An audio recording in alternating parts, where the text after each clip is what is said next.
Om Swastiastu. Halo semuanya, pertama-tama kami dari kelompok 1 mengucapkan terima kasih atas kesempatan yang telah diberikan kepada kami untuk membawakan materi RPS 9 ini mengenai peredaran uang dan pertumbuhan sektor real. Sebelum memasuki materi, izinkan saya memperkenalkan diri saya dan rekan-rekan saya.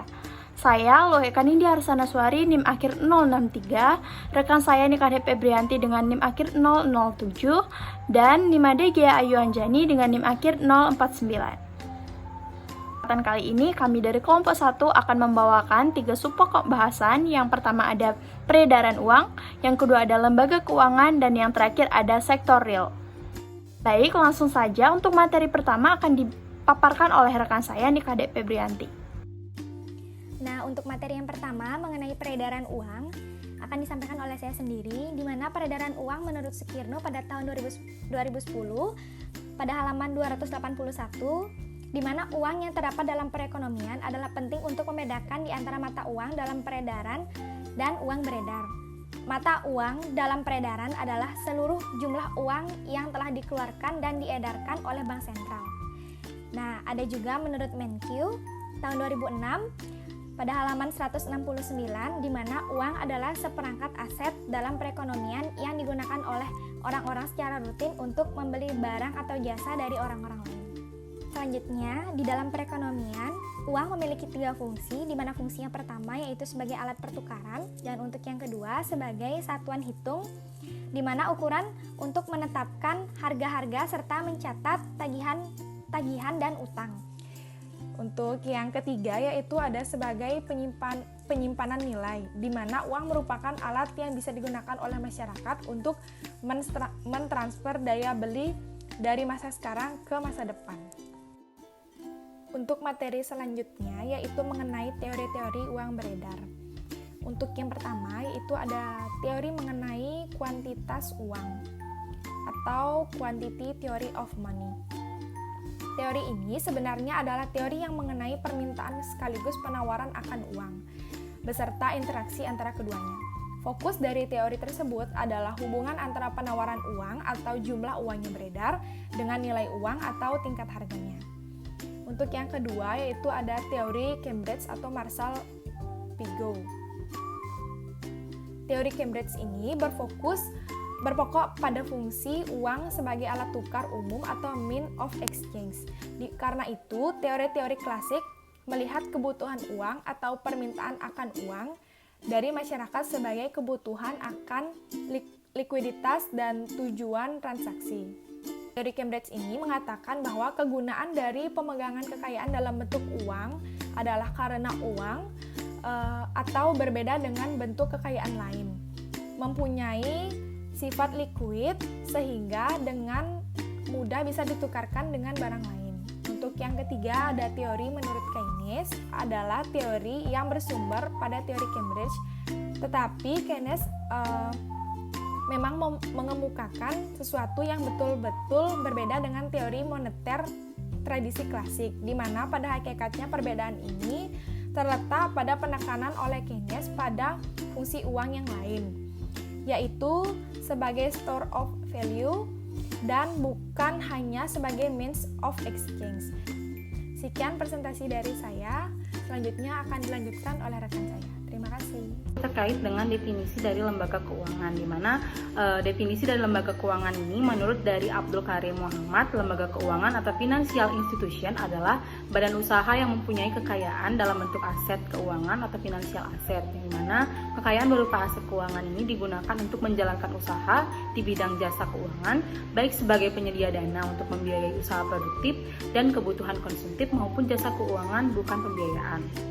Jadi, dalam perekonomian, lembaga keuangan sangat berperan penting. Yang pertama yaitu berkaitan dengan peranan lembaga keuangan di dalam mekanisme pembayaran antara pelaku-pelaku ekonomi sebagai akibat dari transaksi yang mereka lakukan atau transmission role.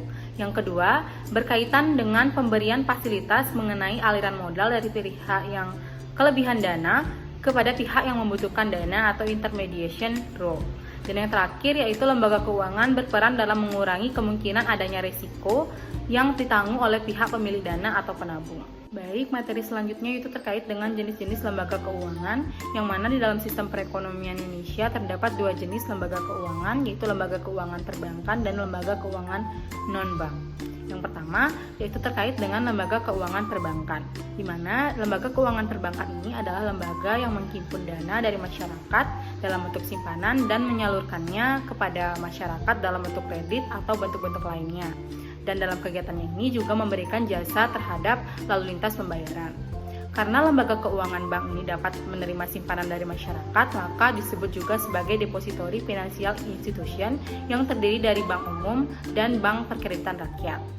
Yang kedua yaitu ada lembaga keuangan non-bank atau bukan bank yang merupakan lembaga keuangan selain dari bank yang dalam kegiatan usahanya tidak diperkenankan untuk menghimpun dana secara langsung dari masyarakat dalam bentuk simpanan, dan lembaga keuangan non-bank ini dapat disebut juga non-depository financial institution, yang dimana lembaga-lembaga keuangan non-bank ini merupakan bagian dari sistem non-moneter, sedangkan lembaga keuangan bank yaitu bagian dari sistem moneter. Baik, setelah tadi saya sudah menjelaskan terkait dengan definisi dari lembaga keuangan bank dan non-bank, adapun macam-macam dari lembaga keuangan bank dan non-bank. Adapun yang pertama lembaga keuangan bank yaitu bank umum. Bank umum adalah bank yang melaksanakan kegiatan secara konvensional atau berdasarkan prinsip syariah yang dalam kegiatannya memberikan jasa dalam lalu lintas pembayaran. Di mana kita mengetahui bahwa bank umum ini adalah pencipta uang giral. Dalam kegiatan usahanya, bank umum dapat mengkhususkan dirinya untuk memfokuskan kepada kegiatan tertentu atau memberikan perhatian yang lebih besar kepada kegiatan tertentu. Di mana kegiatan tertentu ini antara lain yang pertama, kegiatan pembiayaan jangka panjang, pembiayaan untuk mengembangkan koperasi, pengembangan usaha golongan ekonomi yang lemah atau pengusaha kecil, pengembangan ekspor non-migas, dan pengembangan pembangunan perumahan. Yang kedua yaitu ada Bank Perkreditan Rakyat atau BPR, di mana di negara Indonesia sudah sejak lama ada sejenis bank yang secara khusus melayani masyarakat kecil yaitu BPR, di mana tugasnya memberikan bantuan kepada masyarakat kecil yang membutuhkan dana di pasar-pasar dan di desa-desa. Selain itu, tugas dari BPR ini yaitu menghimpun dana tabungan masyarakat berupa deposito berjangka. Berdasarkan kedua pengertian dari bank umum dan bank PPR ini, kita dapat menyimpulkan bahwa bank PPR ini berbeda dengan bank umum, yang dimana bank umum ini memberikan jasa dalam lalu lintas pembayaran, sedangkan BPR tidak. Maka dapat kita simpulkan bahwa bank umum ini maupun bank PPR sama-sama memberikan jasa dalam penghimpunan dana dan sama-sama memberikan jasa terhadap penyaluran dana kepada masyarakat. Namun BPR tidak memberikan jasa dalam lalu lintas pembayaran. Baik, selanjutnya yaitu adapun macam-macam dari lembaga keuangan non-bank. Yang pertama ada lembaga pembiayaan, di mana lembaga pembiayaan ini contohnya yaitu modal ventura. Perusahaan modal ventura adalah perusahaan atau badan usaha yang melakukan usaha pembiayaan atau penyertaan modal ke dalam suatu perusahaan yang menerima bantuan pembiayaan atau investor company untuk jangka waktu tertentu dalam bentuk penyertaan saham, penyertaan melalui pembelian obligasi konvensi, dan atau pembiayaan berdasarkan pembagian hasil usaha. Yang kedua yaitu ada lembaga asuransi, yang mana lembaga asuransi atau pertanggungan adalah suatu perjanjian dengan nama seorang penanggung yang mengikatkan diri kepada seorang tertanggung dengan meminta suatu premi untuk memberikan penggantian kepadanya karena suatu kerugian, kerusakan atau kehilangan keuntungan yang diharapkan yang dapat mungkin akan dideritanya karena suatu peristiwa yang tidak tertentu. Dan yang terakhir ada pasar modal, yang dimana pasar modal ini adalah tempat bertemunya antara penjual dan pembeli yang di dalam efek menjadi objek suatu perjanjian jual beli tersebut. Yang dimana kemudian dimaksudkan dengan efek adalah surat berharga, yaitu surat pengakuan hutang, surat komersial, saham, obligasi, tanda bukti utang, unit penyertaan kontrak tentang investasi kolektif, dan kontrak berjangka atas efek serta setiap dari derivatif dari efek. Baik, sekian presentasi dari saya. Selanjutnya untuk materi yang ketiga terkait sektorial akan dibahas oleh Nindya rekan saya. Untuk materi ketiga akan saya bawakan mengenai sektorial. Sektorial merupakan sektor ekonomi yang ditumpukan pada sektor manufaktur dan jasa. Sektorial ini merupakan sektor yang bersentuhan langsung dengan kegiatan ekonomi di masyarakat yang sangat mempengaruhi dan sangat ada keberadaannya itu dapat dijadikan sebagai tolak ukur untuk mengetahui pertumbuhan ekonomi. Dalam perusahaan sektorial, merupakan segala sesuatu yang berhubungan dengan wujud penunjang pabrik seperti mesin, bahan baku, tenaga kerja, dan kegiatan memproduksi. Sedangkan untuk definisi sektorial sendiri itu dibagi menjadi 3 pasar. Yang pertama ada labor atau tenaga kerja manusia, yang kedua ada land atau bisa diartikan sebagai sumber daya alam, dan yang terakhir ada capital atau modal itu sendiri. Nah, sektorial ini sering dijumpai atau kita temui seperti usaha dagang, warung makanan, jasa pariwisata, dan masih banyak lagi.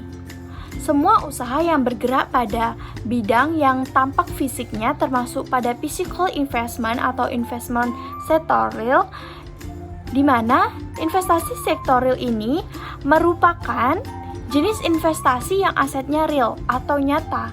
Artinya, investasi sektorial ini terlihat dan bisa saja dipegang secara langsung. Beberapa jenis sektorial yang populer di Indonesia itu contohnya seperti investasi emas, investasi properti, investasi modal bisnis, investasi logam mulia, investasi tanah, dan masih banyak lagi. Oke. Sektorial sangat berperan penting dalam pertumbuhan ekonomi di Indonesia. Kenapa? Karena perekonomian di Indonesia itu sifatnya masih ditopang oleh konsumsi.